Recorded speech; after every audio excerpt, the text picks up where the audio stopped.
Roda Judá, zap pro Caião, Randa. Olá, Caio. Olá a todos vocês que estão acompanhando o programa e acompanham o trabalho da VMV-TV. Fico muito feliz, Caio, por poder participar nesse momento do programa, tendo em vista o imenso apreço que eu particularmente tenho pela tua pessoa e pelo trabalho que você desenvolve no Brasil já há bastante tempo. Estou falando da cidade de Maringá, no Paraná, onde está um calor terrível aqui. Caio, eu acabei de chegar de viagem da Europa e vi essa revista que eu recebo, a Super Interessante, onde ela fala de extremismo evangélico. Eu não só colocaria o extremismo evangélico, que é o caso deles que estão comentando, mas o próprio extremismo religioso, que, sem dúvida alguma, hoje é um dos grandes males que assola a humanidade.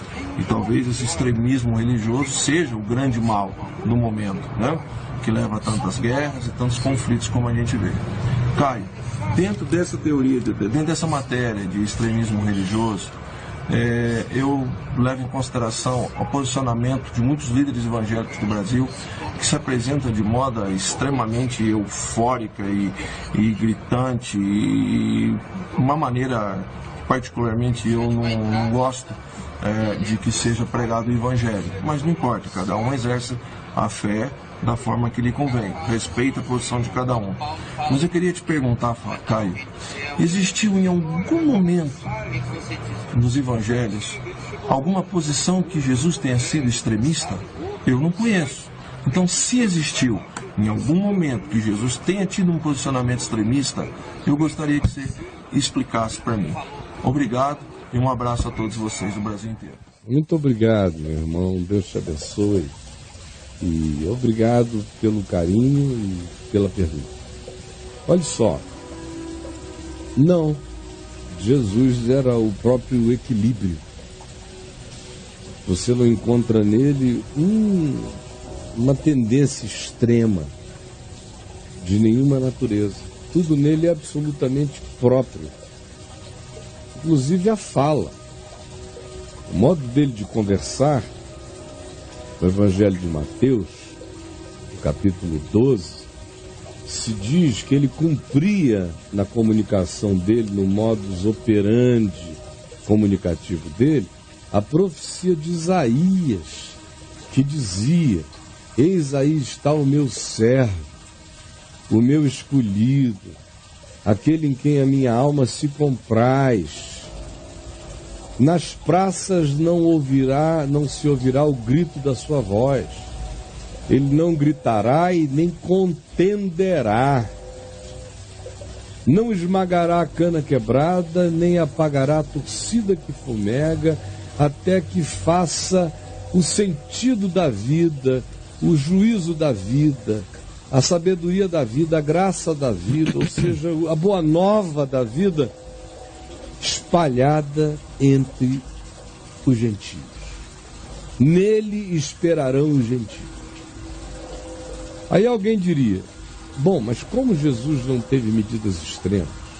Se você hoje mesmo leu aqui algumas medidas extremas, eu li Jesus expulsando os cambistas, os vendilhões, fez um azorrague, preparou meticulosamente. O Evangelho de Marcos diz isso, no texto equivalente, que ele entrou no dia anterior, foi o dia daquela chamada entrada triunfal que a gente leu aqui hoje, ficou observando tudo de todos os lados, foi para o pouso dele no Monte das Oliveiras ou na região de Betânia, preparou, teceu um azorrague, que é aquele chicote com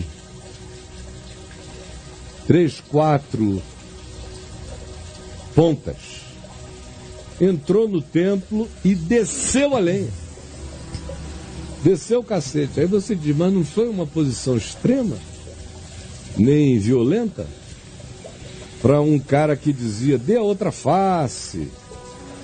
Se o teu inimigo tiver fome, dá de comer. Se te obrigar a andar 1 milha, vai com ele 2. Essas coisas todas. Como é que ele fez o que fez? Não era para ele simplesmente não fazer nada?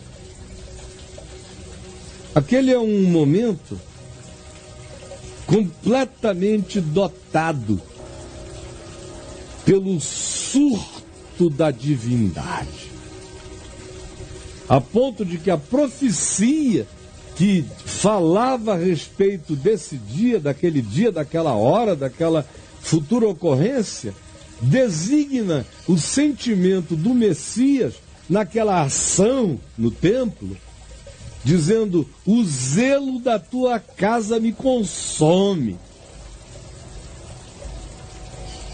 Bom, é uma medida extrema se Jesus é um doido. Aí tinha que ser internado. Um esquizofrênico teria que ser controlado. Se você vir algum traço nele de abuso anterior, ele está só revelando de maneira mais extrema as abusividades menores dele. Mas não, nós não vemos nada disso, em momento algum, nem antes, nem depois. No depois imediato, ele usa o azorrague, vira as mesas, expulsa os cambistas, solta as aves que estavam ali para serem compradas, para que o cara comprasse no templo e o templo faturasse com o holocausto do indivíduo. A pessoa não precisava mais nem trazer de casa, conforme a recomendação da lei de Moisés, as suas primícias. O templo já oferecia tudo por um preço maior, tinha já uma estrutura que lucrava, distribuía-se com os sacerdotes, era um bazarzão só. A reação dele àquilo ali é essa que a gente viu, mas olha o imediato. Logo em seguida se diz que trouxeram a ele crianças e vieram coxos, cegos, paralíticos, ele curou a todos. E também as crianças cantavam hosana ao filho de Davi. E ele as acolhia a todos. Aí tem o segundo momento extremo, na mesma leitura. Saindo, vai no dia seguinte, voltando de Betfagé para Jerusalém, dirigindo-se ao templo. Já eram os dias finais da vida dele. Logo depois a gente vai ler aqui no Evangelho de Carreirinha já o processo de aprisionamento, morte, e a gente vai primeiro ter o sermão escatológico, tudo isso para chegar lá, mas estamos na beirada. Ele não sai mais de Jerusalém depois que ele chega ali naquele momento que a gente lê. E é a última visita. E ele fica até morrer. E não é longo o período. É intenso de narrativas, mas é rápido no tempo. Então, no dia seguinte ele está voltando de Betfagé e ele sente fome. Isso parece uma coisa radical, extrema, não é? E ele olha uma figueira cheia de folhas, estende a mão à figueira procurando frutos e não encontra nada e diz: nunca mais nasça fruto de ti. E a figueira seca. Aí alguém diz: bom, essa é uma ação extrema. O Greenpeace iria dizer: com esse texto no Evangelho nós não nos converteremos, arranquem-no daí. Foi uma medida extrema apenas para quem tem esse olhar greenpeaciano ou não entende o contexto. Não entende que, por exemplo, na cabeça de todo judeu, a figueira carregava uma representação de Israel, como até o dia de hoje. A oliveira, essas árvores da região mediterrânea estavam muito vinculadas com o sentido da experiência de sobrevivência de Israel. Por outro lado, Israel era interpretado no Velho Testamento como uma figueira frutífera.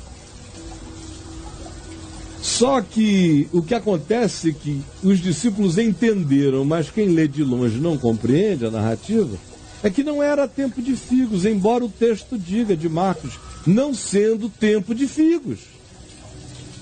Bom, o que Jesus viu? Uma anomalia.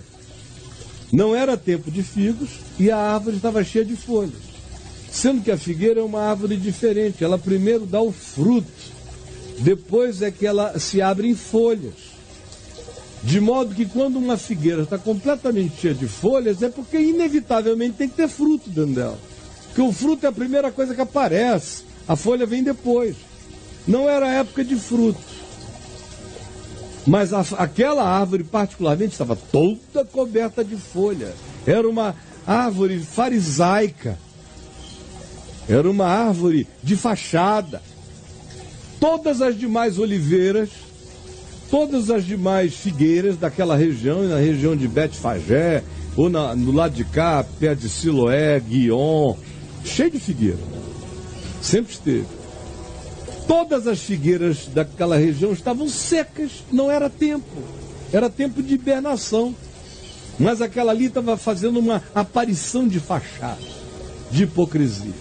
Quando Jesus pega e não encontra o fruto e diz, nunca mais nasça fruto de ti, é a mesma coisa que em palavras ele disse diversas vezes a Israel, às autoridades do templo, que eram só fachada. Como hoje mesmo aqui na leitura, ele vos retirará o reino, dará um outro povo. Vocês já eram, porque vocês são só fachada. Então essa medida extrema não é extrema, é uma pedagogia soberana, poderosa, maravilhosa. A outra fala extrema, Mateus 23. Natural, você encontrando um bando de canalha do jeito que era aquela liderança toda farisaica religiosa, ou sacerdotal de Israel. E ter um tratamento diferente do que aquele ali, não é um tratamento, não seria um profeta no meio deles. Então eu não vejo nada em Jesus que não seja absolutamente equilibrado com quem Jesus sempre disse que ele era.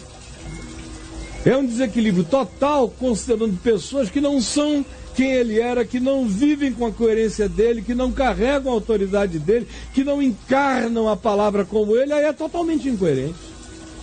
E que não vivem o amor cotidiano dele.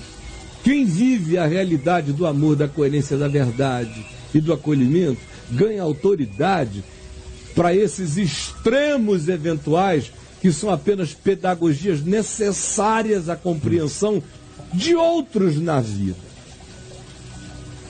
Isso é o que eu penso, de modo que você pode olhar para Jesus, olhar para todos os demais, você não encontra histerismo, histrionismo, confusão de nenhuma natureza na comunicação do Evangelho, é claro que não. Beijo para você, querido. Esse pessoal está todo doido, esqueça isso, nem pense mais nisso. Não dá nem para comparar. É um manicômio, um bando de malucos, entendeu? Nervosos, violentos, histriônicos, histéricos, fixados, tarados. Um dia vocês vão ver.